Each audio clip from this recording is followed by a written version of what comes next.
यदा यदा हि धर्मस्य ग्लानिर्भवति भारतः अभ्युत्थानम् अधर्मस्य तदात्मानं सृजाम्यहम् परित्राणाय साधूनां विनाशाय च दुष्कृताम् धर्म संस्थापनार्थाय संभवामि युगे युगे। जय श्री कृष्णा साथियों, गीता सीरीज के चतुर्थ एपिसोड में आपका स्वागत है। गीता का चतुर्थ अध्याय ज्ञान कर्म और संन्यास योग के नाम से जाना जाता है। गीता के चतुर्थ अध्याय में कुल 42 श्लोक हैं। इस अध्याय में श्री कृष्ण ने अर्जुन को पारलौकिक ज्ञान प्राप्त करने की प्रक्रिया को समझाया है। श्री कृष्ण कहते हैं कि मैंने सर्वप्रथम इस कभी न खत्म होने वाले योग को सूर्य को बताया था। सूर्य ने अपने पुत्र वैवस्वत मनु को और मनु ने अपने पुत्र राजा इक्ष्वाकु से कहा था। दोस्तों, श्री कृष्ण एक योगी थे। श्री कृष्ण सृष्टि के आदि से अंत के बारे में सब कुछ वह जानते थे। श्री कृष्ण हर समय और हर काल में मौजूद थे और हमेशा ही मौजूद रहेंगे। हे पार्थ, इस प्रकार राजर्षियों ने सतत गुरु परंपरा पद्धति द्वारा ज्ञान योग की विद्या प्राप्त की। ज्ञान न जाने कहाँ से आता है और उसके बाद वो इस संसार में फैलना प्रारंभ होता है। यह ज्ञान कृष्ण से सूर्य को मिला, फिर सूर्य से होता हुआ गीता के माध्यम से हम लोगों तक पहुंचा। हजारों लाखों सालों से ये सिलसिला चला आ रहा है, लेकिन एक बार ऐसा भी समय आया था जब यह ज्ञान योग पृथ्वी से लुप्त हो गया था। ज्ञान बांटने से ही बढ़ता है, इसलिए मैं इस गीता के ज्ञान को आप तक पहुंचाने का प्रयास कर रहा हूं। जिस तरह हम अपने धन को खुले में नहीं रखते, वैसे ही ज्ञान का खजाना भी खुले में नहीं रखा जाता है। श्री कृष्ण अर्जुन से कहते हैं कि हे पार्थ, तुम मेरे परम भक्त और प्रिय सखा हो, इसलिए यह पुरातन योग आज मैंने तुम्हें बताया है। श्री कृष्ण कहते हैं कि वैसे तो यह गुप्त रखने की बात है, लेकिन फिर भी मैं तुम्हें बता रहा हूँ। अर्जुन था तो एक साधारण मनुष्य ही। जैसे हमारे मन में तरह तरह के सवाल आते हैं, उसी तरह अर्जुन के मन में भी कई तरह के सवाल उठते हैं। अर्जुन श्री कृष्ण से कहते हैं कि हे केशव, आपका जन्म तो अभी हाल का है और सूर्य का जन्म बहुत पुराना है। तब मैं इस बात को कैसे समझूं कि आपने ही पूर्व में सूर्य से यह योग कहा था। अर्जुन श्री कृष्ण पर शक नहीं कर रहे थे, मगर वो समझना चाहते हैं कि जो भी हुआ वह कैसे हुआ। श्री कृष्ण कहते हैं कि हे अर्जुन, मेरे और तुम्हारे बहुत से जन्म हो चुके हैं। तुम उन सबको नहीं जानते, पर मैं जानता हूँ।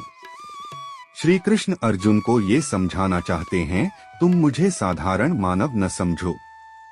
यह बात हमारे लिए भी आवश्यक है कि हम कृष्ण को कैसे और क्या समझें। श्री कृष्ण अपने रूप व अपने अस्तित्व को समझाते हुए कहते हैं कि अजन्मा, अविनाशी और सभी प्राणियों का ईश्वर होते हुए भी मैं अपनी प्रकृति को अधीन करके अपनी योग माया से प्रकट होता हूँ, अर्थात मेरा कभी जन्म नहीं हुआ है। मैं अविनाशी अर्थात मेरा कभी नाश नहीं हो सकता। मैं समस्त प्राणियों का ईश्वर होते हुए भी अपनी प्रकृति को अधीन करके अपनी योग माया से प्रकट होता हूँ, और जिसका जन्म होता है उसकी मृत्यु निश्चित है। जब जब धरती पर धर्म की हानि और अधर्म की वृद्धि होती है, तब तब मैं धरती पर अवतरित होता हूँ। सत्पुरुषों का उद्धार करने के लिए, पाप कर्म करने वालों का विनाश करने के लिए और धर्म की स्थापना करने के लिए मैं हर युग में अवतरित होता हूँ और होता रहूंगा। दोस्तों, आपने हर युग में प्रभु के अवतार लेने की कहानी पढ़ी व सुनी होगी, जो धर्म की स्थापना के लिए धरती पर जन्म लेता है। जैसे सतयुग में नरसिंह अवतार, त्रेतायुग में राम अवतार, द्वापर युग में कृष्ण अवतार और अब कलयुग में कल्कि अवतार आदि। हर युग में धर्म को फिर से स्थापित करने के लिए कृष्ण अवतार लेते हैं और लेते रहेंगे। जो मनुष्य मेरे जन्म और कर्म को तत्व से दिव्य जान लेता है, वह शरीर त्याग कर फिर जन्म से नहीं लेता और मुझ में ही समा जाता है। कृष्ण के अस्तित्व को समझना आसान नहीं है, लेकिन जो भी इस बात को समझ जाता है वह जन्म और मृत्यु के चक्कर से निकलकर कृष्ण को ही प्राप्त होता है। जिसने भी ये बात जान ली तो फिर उसे किसी ज्ञान की जरूरत ही नहीं रहेगी। जिन मनुष्यों में मोह, माया, गुस्सा और डर समाप्त हो चुका है, जो मुझसे प्रेम करते हैं, जो मेरे भक्त हैं, जो मेरे बताए रास्ते पर सच्चे मन से चलते हैं, वह मुझे ही प्राप्त हो जाते हैं।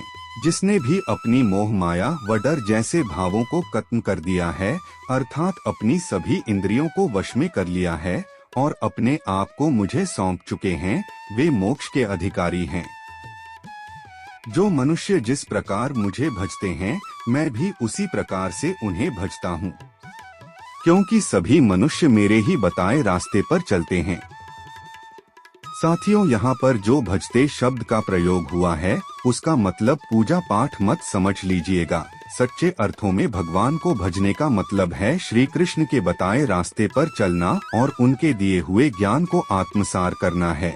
श्री कृष्ण कहते हैं, इस संसार में जिस प्राणी को अपने कर्मों का फल चाहिए होता है, वह देवताओं की पूजा करते हैं, क्योंकि उन्हें कर्मों से पैदा होने वाली सिद्धि जल्दी मिल जाती है। साथियों, हम सभी को सच्चे मन से सिर्फ कर्म करना चाहिए और कर्म करते समय सिर्फ फल की ही इच्छा नहीं, ईश्वर को भी याद रखना चाहिए। ऐसा करने से फल जल्दी प्राप्त होता है। जब आप कर्म करेंगे तो आपको फल अवश्य ही मिलेगा, चाहे वह अच्छा हो या बुरा। लेकिन अगर कर्म करते समय मन में भगवान के प्रति श्रद्धा भाव है तो फल अवश्य अच्छा और जल्द मिलेगा। श्री कृष्ण कहते हैं कि मैंने ब्राह्मण, क्षत्रिय, वैश्य और शूद्र इन चारों वर्णों को उनके कर्मों व गुणों के हिसाब से ही बनाया है। इस सृष्टि की रचना व कर्म का कर्ता होने पर भी मुझे यानी अविनाशी परमेश्वर को अकर्ता ही समझो। कृष्ण कहते हैं कि आने कर्म को पूरी लगन से अपना कर्तव्य समझकर करें, लेकिन उसमें बंध कर फल की इच्छा न करें। आप तो बस सच्चे मन से कर्म करते रहें और फल की इच्छा प्रभु पर छोड़ दें। श्री कृष्ण कहते हैं कि भूतकाल में भी जिन लोगों को मोक्ष प्राप्त हुआ था, उन्होंने भी इसी तरीके का इस्तेमाल किया था। दुनिया कितनी भी बदल जाए पर दुनिया के नियम कभी नहीं बदलते। जिस तरह से जन्म और मृत्यु अटल है, उसी तरह से मेहनत करने पर अच्छा फल मिलेना भी अटल है। कर्म क्या है, अकर्म क्या है, इसका निर्णय करने में बुद्धिमान पुरुष भी मोहित हो जाते हैं। इसलिए मैं तुमसे वह कर्म कहूँगा जिसे जानकर तुम कर्म बंधन से मुक्त हो जाओगे। कर्म का स्वरूप भी जानना जरूरी है और विकर्म का स्वरूप भी जानना जरूरी तथा अकर्म का स्वरूप भी जानना चाहिए, क्योंकि कर्मों की गति छिपी हुई है। श्री कृष्ण कहते हैं कि जो मनुष्य कर्म में अकर्म देखता है और अकर्म में कर्म देखता है, वह सभी मनुष्यों में ज्यादा बुद्धिमान है और ऐसा योगी मनुष्य समस्त कर्मों को करने वाला है। अर्थात जो मनुष्य कर्म करता है लेकिन उस पर घमंड नहीं करता कि करने वाला वह खुद है, वह कर्म में अकर्म को देख रहा है और जो कर्तव्य मानकर कर्म कर रहा है। जो मनुष्य सभी कर्मों का प्रारंभ बिना किसी कामना और संकल्प के साथ करते हैं और जिसके सभी कर्म ज्ञान रूपी अग्नि में भस्म हो चुके हैं, उसको ज्ञानी लोग भी पंडित कहते हैं। जो पुरुष अपने सारे कर्मों और उनके फल में आसक्ति को छोड़कर के इस दुनिया पर निर्भर नहीं है और परमात्मा में तृप्त है, वह कर्मों को करता हुआ भी वास्तव में कुछ भी नहीं करता। जो इंसान काम करते हुए उसके फल के बारे में बिल्कुल नहीं सोचता है, वही मनुष्य सबसे आगे जाता है, उसी की उन्नति होती है। इसलिए साथियों, हमें कभी भी भविष्य के बारे में नहीं सोचना चाहिए। जिस मनुष्य ने अपना अंतःकरण यानी मन और इंद्रियों को जीत लिया है, जिसने अपने मन और इंद्रियों को अपने काबू में कर लिया है, ऐसे पुरुष को आशा रहित पुरुष कहा जाता है। जिसको बिना मांगे जो मिले वो उसी में संतुष्ट रहें और जो मनुष्य दूसरों से जलन नहीं रखता है, जो सुख और दुख जैसे भावों से मुक्त ही चुका है। जैसे सच्चे संत को बिना मांगे जो मिल जाता है, वो उसी में संतुष्ट रहता है।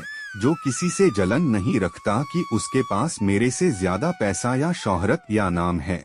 जो हार जीत, सुख और दुख इन सब में एक जैसा महसूस करता है, वही मनुष्य असली कर्मयोगी है। कर्मयोगी अपनी समस्त इच्छाओं पर विजय पाकर मोह ममता आदि का त्याग कर देता है। वह अपने सुंदर व ताकतवर शरीर पर घमंड नहीं करता है। ऐसे योगी मनुष्यों के मन में सिर्फ परमात्मा का वास होता है और वो परमात्मा के बताए ज्ञान के रास्ते पर चलता हुआ अपना कर्म करते हैं और मोक्ष को प्राप्त करते हैं। श्री कृष्ण कहते हैं, जो यज्ञ में चढ़ाया जाए वह ब्रह्मा है और हवन करने के लिए जो द्रव्य इस्तेमाल में लाया जाए वो भी ब्रह्मा है और जो हवन की अग्नि में आहुति दी जाए वह भी ब्रह्मा है। ऐसे हवन को करने वाला योगी जो फल पाता है वह भी ब्रह्मा है। जो सच्चे योगी पुरुष होते हैं वह यज्ञ में अपना सब कुछ ब्रह्मा को सौंप देते हैं। उनका हर अनुष्ठान ब्रह्मा के लिए ही होता है। आप बस ये ध्यान रखें कि आपका कर्म एक यज्ञ है जिसमें आप उस ईश्वर को अपना सब कुछ सौंपकर बस कर्म करें। अपनी इंद्रियों को अपने वश में करने का एक ही उपाय है ज्ञान। ज्ञान से ही योगी अपने मन को नियंत्रण में करते हैं। हर मनुष्य का यज्ञ अलग है। कोई ईश्वर की पूजा कर उसे फल फूल चढ़ाता है तो कोई तपस्या कर भगवान को खुश करने की कोशिश करता है। कोई योग से भगवान को पाने की कोशिश करता है। कुछ योगी अपान वायु में प्राण वायु का हवन करते हैं और दूसरे प्राण वायु में अपान वायु का हवन करते हैं। कुछ अन्य प्राणायाम परायण योगी प्राण और अपान की गति को रोककर नियमित आहार द्वारा प्राणों का प्राणों में ही हवन करते हैं। ये सभी साधक यज्ञों द्वारा पापों का नाश करने वाले और यज्ञों को जानने वाले हैं। यज्ञ से बचे हुए अमृत का अनुभव करने वाले योगी सनातन परब्रह्म को प्राप्त होते हैं। यज्ञ न करने वाले मनुष्य के लिए तो यह पृथ्वी लोक भी सुखदायक नहीं है, फिर परलोक कैसे सुखदायक हो सकता है। वेदों व पुराणों में कई प्रकार के यज्ञ बताए गए हैं। मन इंद्रिय और शरीर की क्रिया द्वारा संपन्न होने वाले इन यज्ञों के अनुष्ठान द्वारा तो कर्म बंधन से तुम हमेशा के लिए मुक्त हो जाओ। हे अर्जुन, आहुति चढ़ाकर किए गए यज्ञ से अच्छा ज्ञान यज्ञ होता है, क्योंकि ज्ञान यज्ञ हमें सीधे ईश्वर से साक्षात्कार कराता है। श्री कृष्ण अर्जुन के माध्यम से मानव जाति बता रहे हैं कि ज्ञान को तत्वदर्शी ज्ञानियों के पास जाकर समझ, उनको भली भांति दंडवत प्रणाम करने से, उनकी सेवा करने से और कपट आदि को छोड़कर सरलता पूर्वक प्रश्न करने से वे परमात्मा के तत्व को भली भांति जानने वाले ज्ञानी महात्मा तुझे उस तत्व ज्ञान का उपदेश देंगे। हमें तत्वदर्शी ज्ञानियों के पास जाकर ये समझने की कोशिश करनी चाहिए, तभी तो हम इस मोह माया से छूटेंगे और भगवान की रची इस दुनिया को समझने की कोशिश करेंगे। यदि तुम अन्य सभी पापियों से भी अधिक पाप करने वाले हो तो भी इस ज्ञान रूपी नाव द्वारा निःसंदेह पाप समुद्र को पार कर लोगे। जैसे जलती हुई अग्नि सब कुछ जला देती है, वैसे ही ज्ञान रूपी अग्नि हमारे सारे कर्मों को भस्म कर देती है। भूतकाल में कई लोगों ने कर्म योग के द्वारा ऐसे ज्ञान को हासिल किया है। कृष्ण कहते हैं कि मन में ज्ञान के प्रति सवाल पैदा करके कर्म योग से ज्ञान हासिल किया जा सकता है। जिसका मन साफ है और जो निष्काम कर्म करने के लिए तैयार हैं, वह ज्ञान प्राप्त कर सकता है। निरंतर प्रयास करने वाला, इंद्रियों को वश में करने वाला और श्रद्धा से युक्त मनुष्य ज्ञान को प्राप्त होता है। ज्ञान को प्राप्त होकर वह शीघ्र ही परमात्मा को प्राप्त कर लेता है। विवेकहीन, श्रद्धारहित और संशयुक्त मनुष्य पथ भ्रष्ट हो जाता है। उसके लिए न तो यह लोक सुखप्रद है और न ही परलोक। हे अर्जुन, कर्म योग से अपने सभी कर्मों को परमात्मा में अर्पण करने वाले, विवेक द्वारा समस्त संशयों का नाश करने वाले और अपनी इंद्रियों को वश में किए हुए अंतःकरण वाले मनुष्य को कभी कर्म नहीं बांधते। कर्म योगी वह होता है जो केवल अपना कर्म करता है। श्री कृष्ण अर्जुन से कहते हैं कि हे पार्थ, तुम अपने हृदय में स्थित अज्ञान से होने वाले अपने शक व संशय को विवेक रूपी तलवार से काटकर कर्म योग में स्थित हो जाओ और युद्ध के लिए खड़े हो जाओ। अगर हमारे मन में भी कभी कोई शक या चिंता समा जाए तो बस कर्म योग को ध्यान में रखकर अंजाम के बारे में न सोचकर सब कुछ परमात्मा को सौंपकर केवल अपना कर्म करना चाहिए। साथियों, अगर आपको गीता सीरीज पसंद आ रही हो तो कृपया हमें कमेंट करके अवश्य बताएं। आपके कमेंट हमारा मनोबल बढ़ाते हैं। इसी के साथ भगवत गीता का 4वां अध्याय समाप्त होता है। मिलते हैं अगले रविवार को गीता के 5वें अध्याय कर्म संन्यास योग को लेकर। जय जय श्री राधे, जय जय श्री कृष्णा।